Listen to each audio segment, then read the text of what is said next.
18 жасымда өзінен 14 жас үлкен жігітке ғашық болдым. Бірақ оның шын жасын әлі білмейтінмін. Кейде адамның тағдырын өзгерту үшін үлкен оқиғалар емес, бір ғана кездейсоқ сәт жеткілікті болады. Біреу үшін ол автобусқа кешігу, біреу үшін қате соғылған телефон қоңырауы. Ал мен үшін бар болғаны бір стақан коктейль еді. Егер сол күні балмұздақ сатуға шықпағанда, егер сол жігіт дәл сол сәтте келмегенде, мүмкін бүгінгі өмірім мүлде басқа болар ма еді? Менің атым Меруерт. Мен қарапайым ауылда дүниеге келдім. Балалығым ауылдың шаң басқан көшелерінде өтті. Жаз сайын жалаңаяқ жүгіріп, кешке дейін далада ойнайтынбыз. Үйіміз бай болған жоқ, бірақ ата-анам ешқашан жоқшылықты сездірмеуге тырысатын.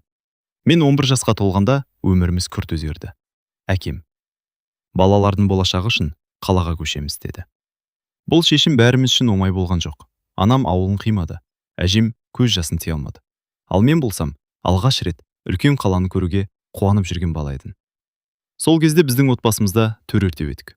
Әкем, анам, 14 жастағы ағам, 1,5 жасар кішкентай інім, және мен. Қалаға келген алғашқы айлар өте қиын өтті. Бір бөлмелі пәтер, әкемнің жаңа жұмысы, анамның күндіз-түні тірлігі. Барлығы қайтадан нөлден басталды. Сол күндері мен бір нәрсені түсіндім. Бұл өмірде ештеңе өздігінен келмейді. Барлығы еңбекпен келеді. Мектепті жақсы оқыдым. Арманым дәрігер болу еді. 9-шы сыныпты аяқтаған соң медициналық колледжге құжат тапсырдым. Құдайға шүкір, грантқа түсе алмадым. Бірақ ақылы бөлімге қабылдандым. Әкем үндемей жүріп оқу ақысын төледі. Сол күні оның жүзінен шаршаған көрдім. Іштей өзіме уәде бердім. Енді мен ата-анама салмақ болмаймын. Содан бастап әр жас сайын жұмыс істей бастадым. Бірде дүкенде кеңесші болдым. Бірде киім саттым. Кейде таңғы 9-дан кешкі 11-ге дейін аяқтан тік тұратынмын. Бірақ ешқашан шағымданған емеспін. Өйткені еңбектің қадірін ерте түсіндім. Колледждің 4-ші курсы басталар алдында тағы да жұмыс іздедім. Құрбым Айдана. Балмұздақ сататын орынға адам керек екен. Ақшасы жаман емес, деді. Мен келістім. Алғашқы күнім әлі күнге дейін есімде. Қолым дірілдеп тұр. Кассамен жұмыс істеуді енді ғана үйреніп жатқанмын. Әр клиент келген сайын қобалжымын. Бірде ақшаны шатастырам ба деп қорқамын. Бірде тапсырысты дұрыс жасай алмай қалам ба деп уайымдаймын. Айдана күліп, қорықпа, 1-2 күнде үйреніп кетесің, деді. Дәл сол кезде 3 жігіт күліп сөйлесіп, біздің жаққа келе жатты. Олардың арасындағы ең бойшаңы маған қарап жымиып қойды. Мен көзімді тез басқа жаққа бұрып кеттім. Клиент қой, ішімнен ғана осылай дедім. Жігіттердің бірі, 3 коктейль беріңізші, деді. Даусында ерекше бір сабыр бар екен. Мен тапсырысты дайындай бастадым. Қолым тағы да аздап дірілдеп тұр. Коктейльдерді беріп болған соң әлгі жігіт, Каспимен төлесем бола ма, деді. Мен, әрине. Телефонындағы QR кодты көрсеттім. Ақша түсті. Олар кетіп қалды. Мен бұл кездесудің осымен аяқталғанына сенімдедім. Бірақ арада 10 минут өткенде телефоным безіліп қоя берді. Бейтаныс нөмір. WhatsApp. Сәлем, бұл коктейль сататын әдемі қыздың нөмірі ме? Мен таңғалдым. Айданаға көрсеттім. Ол ішек-сілесі қатып күлді. Әлгі ызын жігіт қой. Қайдан алған нөмірімді? Каспиден көрген шығар. Мен. Жауап бермеймін. Айдана тағы күлді. Қызық үшін сөйлесші, не жоғалтасың? 5 минуттай ойланып отырдым. Сосын бір ғана смайлик жібердім. Сол сәтте жауап келді. Ақыры жауап бердіңіз ғой? Мен күліп жібердім. Осылайша біздің алғашқы әңгімеміз басталды. Алғашында бәрі жай ғана қалжың сияқты еді. Ол күні бойы жазатын. Тамақ іштің бе? Шаршаған жоқсың ба? Жұмысың қалай? Мен қысқа ғана жауап беремін. Бірақ байқамай, өзім де оның хабарламасын күтіп жүретін болдым. Бір күні жұмысқа түскі ас алып келді. Тамақтанбай жүрме, деді. Мен, әуре болмаңыз. Ол күліп, бұл әуре емес. Сол күннен бастап кейде түскі ас әкеледі. Кейде кофе, кейде жай ғана келіп, қалайсың деп кетеді. Бір күні жұмысым кеш бітті. Автобус кетіп қалыпты. Ол, такси шақырып қойдың, үйге жалғыз қайтпа. Мен таңғалдым. Өмірімде маған бұлай қамқор болған жігіт кездеспеген еді. Ең қызығы, ол ешқашан мені қыспайтын. Қайдасың? Кіммен жүрсің? Телефонымды неге көтермедің? Деген сияқты сөздерді айтпайтын. Керісінше. Сабағың маңызды. Үйіңе аман жет. Шаршасаң демал. Осы сөздері менің жүрегіме ерекше әсер ететін. Біз күн сайын жақындай бердік. Бірақ бір нәрсе бар еді. Мен одан ешқашан неше жастасың деп сұрамаппын. Өзімше шамалап 25-26 шамасында шығар деп ойлайтынмын. Себебі түрі жас көрінетін. Әңгімесі салмақты болғанмен, күлгенде кәдімгі бала сияқты еді. Мен үшін ең маңыздысы оның жасы емес. Жанымда өзімді қауіпсіз сезінетін болатын. Ал дәл сол кезде тағдыр мен үшін ең үлкен құпиясын жасырып тұрғанын қайдан білейін? Уақыттың қалай өткенін өзім де байқамай қалдым. Алғашында жай ғана хат алмастан басталған таныстық күн сайын тереңдей берді. Таңертең көзімді ашсам, ең бірінші оның қайырлы таң деген хабарламасы келеді. Кешке ұйықтар алдында да міндетті түрде. Жақсы демал, ертеңгі күнің сәтті өтсін деп жазатын. Бір қызығы, Тимур ешқашан артық сөйлейтін адам емес еді. Ол уәдені көп бермейтін, бірақ айтқанын міндетті түрде орындайтын. Бірде колледжде тәжірибеден қатты шаршап шықтым. Күні бойы аяғынан тік тұрдым. Автобус аялдамасына әрең жеткенімде телефоным шырылдады. Қайдасың? Аялдамадамын. Күте тұр, 10 минуттан кейін барам. Қажеті жоқ, автобуспен-ақ кетем. Жоқ, күт. Дәл 10 минуттан кейін қара түсті көлік жаныма келіп тоқтады. Терезе ашылды. Отыр. Мен жымиып көлікке отырдым. Жол бойы ол менің күнімнің қалай өткенін сұрап отырды. Ал өзі туралы көп айтпайтын. Осы мінезі мені қызықтыратын. Күндер өте берді. Біздің кездесіп жүргенімізге 2 айдан асып кеткен еді. Құрбыларының бәрі Тимур туралы білетін. Бір күні Айдана: "Суретін көрсетші." Мен телефонымды бердім. Ол біраз қарап отырып: "Түрі өте салмақты екен." "Иә." "Неше жаста өзі?" Мен ойланып қалдым. "Білмеймін." Айдана аң-таң болды. "Қалай білмейсің?" "Сұрамаппын." "Меруерт, сен шынымен қызықсың." Екеуміз күліп жібердік. Ертең сұраймын деп ойладым. Бірақ ертең кездескенде тағы ұмытып кеттім. Өйткені қасында жүргенде бәрін ұмытып қалатынмын. Күздің алғашқы күндерінің бірі еді. Тимур: "Келесі аптада туған күнім." "Шынымен бе?" "Иә." "Онда саған тосын сыйым бар." Ол күліп: "Маған ештеңе керек емес." "Жоқ, болады." Үйге келген соң не сыйлайтынды ұзақ ойладым. Ақырында өз қолыммен торт пісіруге шешім қабылдадым. Анам да көмектесті. "Қызым, өзің жасап берген сыйлық әрқашан бағалы болады" деді. Туған күні келгенде тортты әдемілеп безендіріп, кішкентай сыйлық алып бардым. Тимур қорапты ашқанда көзіне сенбей тұрды. "Сен өзің жасадың ба?" "Иә." Ол үнсіз қалды.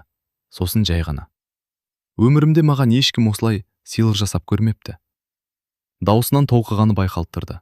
Сол күні алғаш рет оның жанарынан мұң көрдім. Бірақ себебін сұрамадым. Кешке саябақта отырдық. Жел баяу ғана есіп тұр.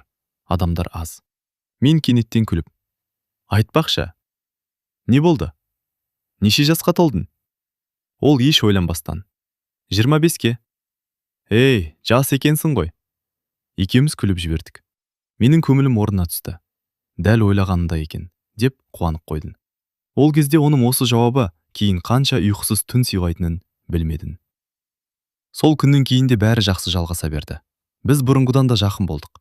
Болашақ жайлы сөйлесе бастадық. "Үлкен үй алғың келеді. 2-3 бала болса деймін." "Сен қандай өмірді армандайсың?" Мен де өз арманымды айтатынмын. Бір қызығы, ол менің әр сөзімді мұқият тыңдайтын. Ешқашан бөліп сөйлемейтін. Бір күні оның мінезі өзгергендей болды. Бұрынғыдай көңілді емес. Ойланып жүретін. Кейде ұзақ үнсіз қалады. Мен: "Бірдеңе болды ма?" "Жоқ." "Сен өзгердің?" "Жоқ." Бірақ көзінен бір құпияны жасырып жүргені анық байқалатын. Келесі кездесуде ол: "Меруерт." "Иә." "Мен саған бір нәрсе айтуым керек." "Айта ғой." Ол үндемей қалды. Бірнеше секундтан кейін: "Жоқ, әлі ерте." Мен таңғалдым. "Неге?" "Сені жоғалтып алудан қорқамын." Мен күліп: "Сонша қорқатын не айтып қоймақсың?" Ол тек басын жайқады. "Келесіде айтамын." Сол күннен бастап бұл сөзді жиі қайталай бастады. "Айтатын бір дүнием бар. Сен ренжіп қалуың мүмкін, бірақ міндетті түрде айтамын."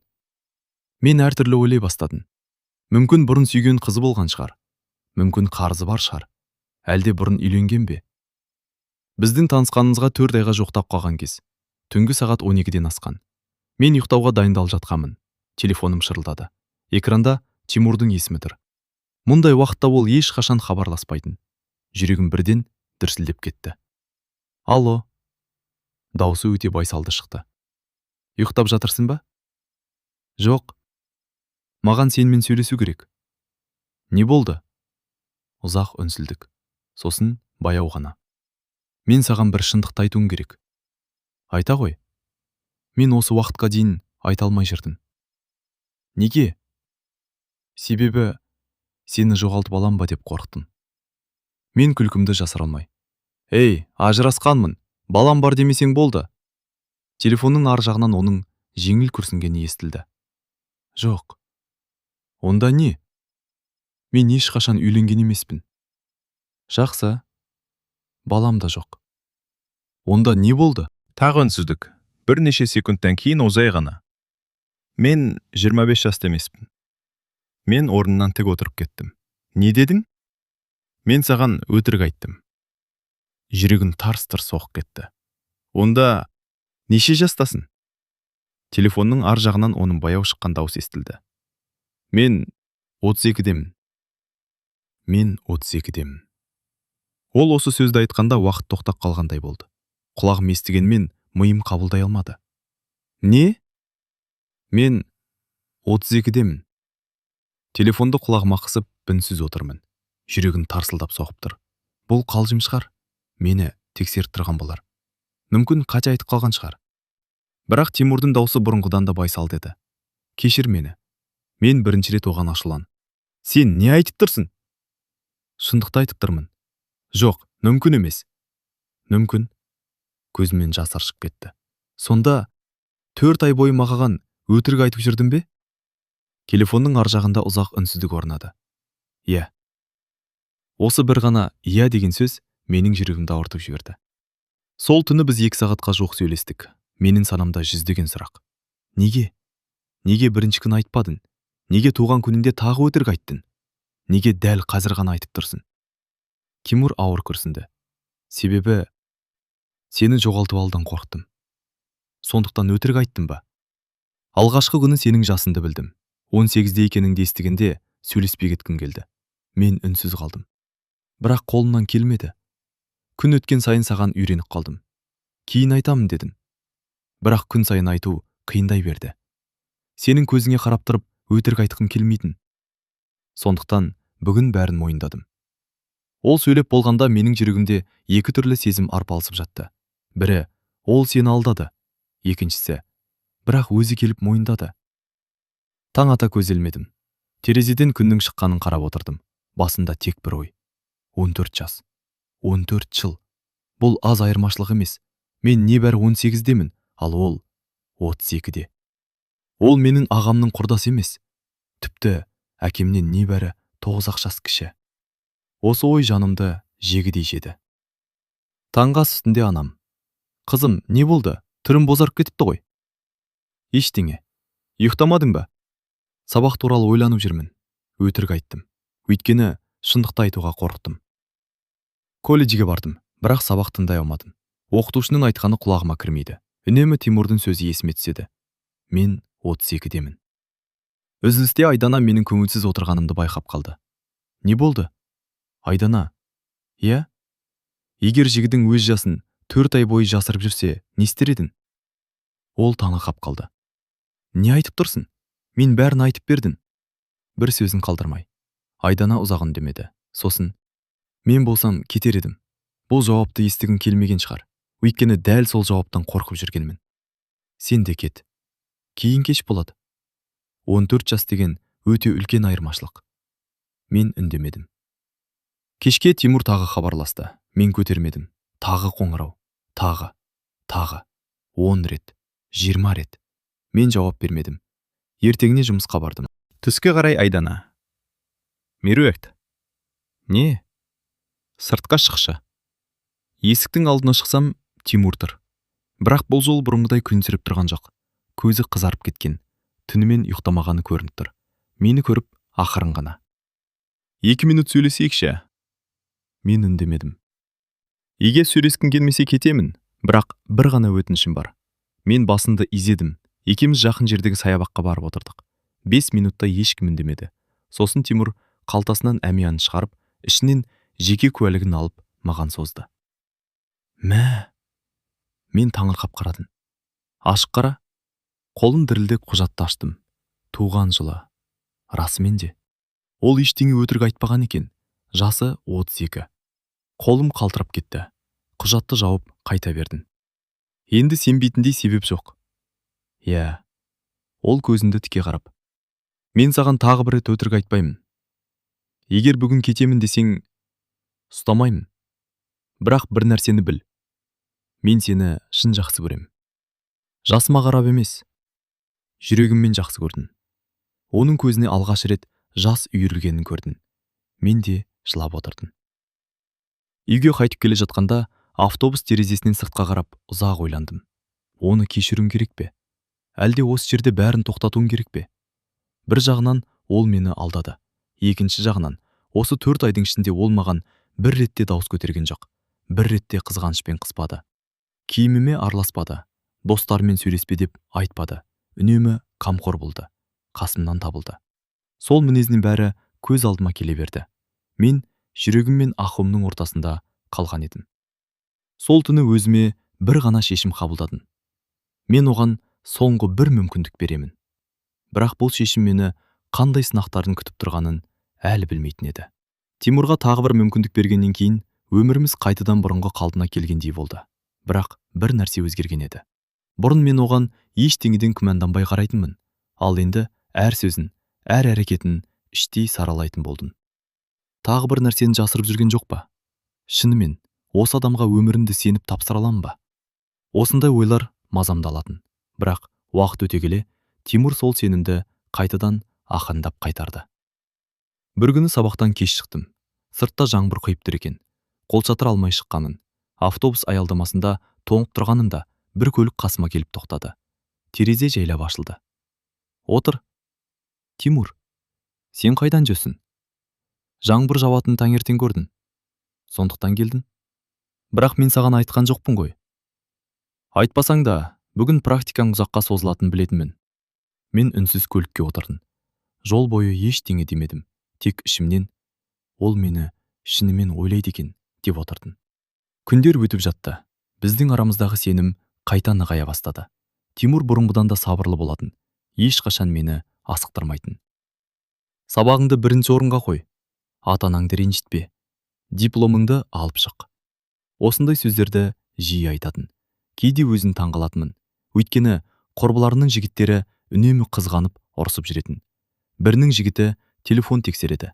Бірінің жігіті киіміне араласады. Бірінің жігіті қайда жүргенін әр сағат сайын сұрайды. Ал Тимур ондай емес еді. Тіпті бір күні өзім әзілдеп, сен мені мүлде қызғанбайсың ба? Ол күліп, қызғанамын. Онда неге білдірмейсің? Сен маған сенім бергенде ғана бұл қарым-қатынас ұзаққа созылады. Сенімді қызғанышпен өлтіргім келмейді. Осы сөздері жүрегіме қатты әсер етті. Арада тағы 6 ай өтті. Біз 1 жылға жуық уақыт бірге болдық. Осы уақыт ішінде мен оның мінезін толық таныдым. Ол еңбекқор еді, үлкенге құрмет көрсететін. Кішілерге қамқор болатын, бос уәдеге жоқ. Бір айтқан сөзінен таймайтын. Сол қасиеттер үшін мен оны бұрынғыдан да қатты жақсы көре бастадым. Бір күні кешке ол, Меруерт, иә, мен саған маңызды нәрсе айтқым келеді. Мен күліп, тағы бір құпияң бар ма? Ол да күліп жіберді. Жоқ. Бұл жолы ештеңе жасырмаймын. Сәл үнсіз қалды. Сосын терең дем алып, маған тұрмысқа шығасың ба? Мен қатып қалдым. Бұл сөзді күткеніммен дәл қазір айтат деп ойламаппын. Тимур, жауап беруге асықпа. Жақсылап ойлан. Бірақ мен сенімен өмір сүргім келеді. Көзіме жас келді. Мен үндемей басымды изедім. Ол түсінбей, бұл мен жымиып, иә. Оның жүзіндегі қуанышты сөзбен жеткізу мүмкін емес еді. Бірақ сол түні үйге келген соң қуанышым ұзаққа созылмады. Айнаға қарап отырып ойландым. Енді әке-шешеме қалай айтам? Әкемнің мінезін жақсы білетінмін. Ол өте қатал адам. Қызын ерекше жақсы көреді. Егер Тимурдың жасы 32-де екенін естісе, ешқашан келіспейтінін анық білдім. Бірнеше күннен кейін батылымды жинап, анама, анашым, иә қызым, маған бір жігіт сөз салып жүр. Анам күлімсіреп, енді өстің ғой. Кім екен? Мен әңгімені айналдырып, тек мінезін айтып бердім. Анам тыңдап отырып, жақсы жігіт сияқты екен. Бірақ әкең міндетті түрде жасын сұрайды. Жүрегім зу ете қалды. Мен үндемедім. Сол күні Тимурмен кездескенде бәрін айтып бердім. Ол ауыр күрсінді. Мен де осыдан қорқып жүрмін. Егер шындығын айтсақ, мені қабылдамайды. Мен басымды изедім. Иә. Екеуміз ұзақ үнсіз отырдық. Бірнеше апта өтті. Тимурдың анасы мен әкесі мені көргісі келетінін айтты. Мен қатты қобалжыдым. Бірақ олар өте жылы қарсы алды. Анасы құшақтап, баламның жүзі бұрын соңды мұндай жарқырап көрмепті. Бақытты болыңдар. Сол сөзді естігенде жүрегім жылып кетті. Бірақ ішімде тағы бір қорқыныш бар еді. Ал менің ата-анам ше? Бір күні кешке Тимур маған өте байсалды жүзбен қарады. Меруерт, иә, мен саған ауыр ұсыныс айтқалы тұрмын. Қандай? Егер ата-анаң рұқсат бермесе, бізге қазақтың ескі дәстүрімен қашып үйленуге тура келеді. Мен оның жүзіне аң-таң болып қарадым. Не? Басқа жол көріп тұрған жоқпын. Жүрегім тарсылдап кетті. Мен өмірімде өзімді алып қашат деп ешқашан ойламағанмын. Бұл шешім менің бүкіл өмірімді өзгертетінін сезіп тұрдым. Бірақ ол кезде мені алда ата-анамның көз жасы, туғандарының ашуы және ең қиын таңдау күтіп тұрғанын әлі білмейтін едім. Қашып үйленейік деген сөзі бірнеше күн бойы құлағымнан кетпеді. Мен бұрын мұндай жағдай тек кинода немесе біреудің әңгімесінде ғана болады деп ойлайтынмын. Ал енді дәл сондай таңдау өз басыма келді. Бір жағында мені өмірге әкелген ата-анам, екінші жағында шын сүйген адамым. Қайсысын таңдасам да біреудің көңілін міндетті түрде жаралайтынымды түсіндім. Бірнеше күннен кейін Тимур тағы осы әңгімені бастады. Меруерт, мен сені ата-анаңнан тартып алғым келмейді. Бірақ олар біздің арамыздағы жас айырмашылығын қабылдамайды. Мен үнсіз тыңдап отырдым. Егер қазір айырылыссақ, өмір бойы өкінетін сияқтымын. Мен де дәл солай сезінетінмін. Соңғы айларда Тимурды бұрынғыдан да жақсы таныдым. Ол ешқашан мені ренжітпейтін. Ашуланса да дауысын көтермейтін. Кейде өзім ренжіп қалсам, бірінші болып кешірім сұрайтын. Сол үшін де оны жоғалтқым келмеді. Ақыры үйде әңгіме ашуға бел будым. Кешкі шай үстінде. Әке, апа, сіздерге бір нәрсе айтқым келеді. Әкем шайын қойып маған қарады. Не болды? Мен бір жігітпен кездесіп жүрмін. Анам бірден жымиып жіберді. Ал әкемнің жүзі өзгерген жоқ. Кім? Не істейді? Қай жердің баласы? Сұрақтар бірінен соң бірі жауап бастады. Мен бәріне жауап бердім. Тек бір нәрсені ғана айтпадым. Жасын. Әкем сәл ойланып, ертең үйіне шақыр. Келіп таныссын. Жүрегім зу ете қалды. Мен дәл осыдан қорқып жүргенмін. Сол түні Тимурға бәрін айттым. Ол біраз үнсіз отырды. Егер ертең барсам, бірінші сұрайтыны жасым болады. Мен басымды изедім. Иә, сонда бәрі бітеді. Осы сөзден кейін екеуміз ұзақ үнсіз қалдық. Келесі күні әкем тағы сұрады. Қашан келеді? Мен өтірік айтуға мәжбүр болдым. Жұмыстан босай алмай жүр екен. Әкем қабағын түйді. Жарайды, бірақ ұзақ күтпеймін. Сол сәтте мен уақытты ғана созып жүргенімді түсіндім. Арада тағы 2 апта өтті. Бір күні кешке Тимур, Меруерт, шешім қабылдауымыз керек. Бұлай мәңгі жүре алмаймыз. Мен көзіме жас алып. Мен ата-анамды алдағым келмейді. Бірақ сені де жоғалтқым келмейді. Ол қолымды ұстап. Мен саған қысым жасамаймын. Соңғы шешімді өзің қабылдайсың. Егер жоқ десең, сені ешқашан мазаламаймын. Мен сол түні таңға дейін ұйықтай алмадым. Таң намазына дейін ойланып шықтым. Соңында жүрегім жеңді. Бірнеше күннен кейін құрбым Айданаға бәрін айтып бердім. Ол аң-таң болды. Сен шынымен қашып кетпексің бе? Иә. Қорықпайсың ба? Мен күліп жібердім. Қорқамын. Өте қатты қорқамын. Бірақ Тимурға сенемін. Айдана мені құшақтап, онда бақытты бол. Бірақ ананды жылатпа. Осы сөз жүрегіме қадалып қалды. Белгіленген күнде келді. Таңертең үйден әдеттегідей сабаққа кеттім деп шықтым. Анам, кешікпе қызын. Жарайды. Ол менің маңдайымнан сүйді. Сол сәтте жүрегім ауырып кетті. Бұл сүйгені бүгін бәрін өзгертетінін білмейді. Есіктен шығып бара жатып, артыма бір рет қарадым. Анам күлімсіреп тұр екен. Көзіме жас келді. Тимур көлікпен күтіп тұрды. Мені көргенде де қуанып кеткен жоқ. Керісінше, соңғы рет сұраймын. Өкінбейсің бе? Мен көз жасымды сүртіп, жоқ. Онда жүрдік. Көлік баяу қозғалды. Мен терезеден өзін тұрған көшеге соңғы рет қарап отырдым. Сол сәтте, балалық шағыммен де, бойжеткен кезіммен де қоштасып бара жатқанымды сезбедім. Бізді Тимурдың туыстары күтіп алды. Қазақтың сылатымен шашу шашылып, ақ жаулық жапты. Бәрі қуанып жатты. Ал менің жүрегім тыныш емес еді. Себебі дәл сол уақытта үйде анам мен әкемнің не күйде екенін елестетіп отырдым. Телефоным қайта-қайта шырылдай берді. Экранда бірінен соң бірі «Анашым», «Әке», «Аға». Қоңыраулар тоқтар емес, бірақ көтеруге батылым жетпеді. Сол күні кешке үйден келген алғашқы хабарлама өмірімдегі ең ауыр хабарламалардың бірі болды. Телефоным қолымнан түспей тұрды. Экранда қайтадан «Анашым», қоңырау, тағы қоңырау, тағы. Мен батылым жетпей көтермей қойдым. Өйткені анамның дауысын естісем, бәрін тастап, үйге жүгіріп кететінді білетінмін. Бірақ көп ұзамай ағам хабарласты. Бұл жолы жауап беруге мәжбүр болдым. Алло. Телефонның ар жағынан ағамның ашулы дауысы естілді. Меруерт, қайдасың? Аға. Үйге тез кел. Сен шынымен қашып кеттің де? Мен үнсіз жылап тұрдым. Жауап бер. Иә. Телефонның ар жағында бірнеше секунд үнсіздік орнады. Сосын ағамның даусы бәсеңдеп кетті. Сен анамызды көрсең ғой. Жүрегін зу ете қалды. Не болды? Таңнан бері жылап отыр. Сенің басына бірдеңе болды ма деп полицияға хабарласамыз деп жатқанбыз. Көзінен жас парлап кетті. Мен өзімді сол сәтте, өмірімде бірінші рет кінәлі сезіндім. Бірнеше минуттан кейін анамның өзі телефонға шықты. Дауысын естігенде-ақ жылаған түсіндім. Қызым, мен сөйлей алмадым. Анашым, неге бұлай істедің? Біз саған жамандық жасадық па? Жоқ. Онда неге? Мен үнсіз жылап тұрдым. Анам тағы сөйледі. Бір-ақ рет айтып кетсең де болмайтын ба еді? Біз сені біреуге бермейміз деп айтты ма? Осы сөз жүрегімді шаншып өтті. Расымен, мен оларға мүмкіндік те бермеппін. Өйткені жауаптарын алдын ала біліп қойғандай болғанмын. Кешке қарай екі жақтың үлкендері сөйлесті. Тимурдың әкесі мен анасы да жағдайды түсіндіруге тырысты. Бірақ менің әкемнің ашуы оңайлықпен басылмады. Ол телефонмен «Мен қызымды үлкен кісіге беру үшін өсірген жоқпын. 14 жас деген ойыншық емес.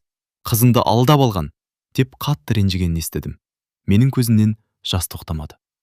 Тимур үндемей қасында отырды. Бір кезде жай ғана «Егер қаласаң, қазір-ақ апарып тастаймын». Мен оған қарадым. Мен сені ешқашан мәжбүрлемеймін. Соңғы шешім әлі де өз қолында. Мен басымды шайқадым. Жоқ. Мен сені жақсы көремін. Бірақ ата-анамды да жоғалтқым келмейді. Ол қолымды қысып, уақыт бәрін орнына қояды. Сол кезде бұл сөзге сену қиын еді. Келесі күні беташар өтті.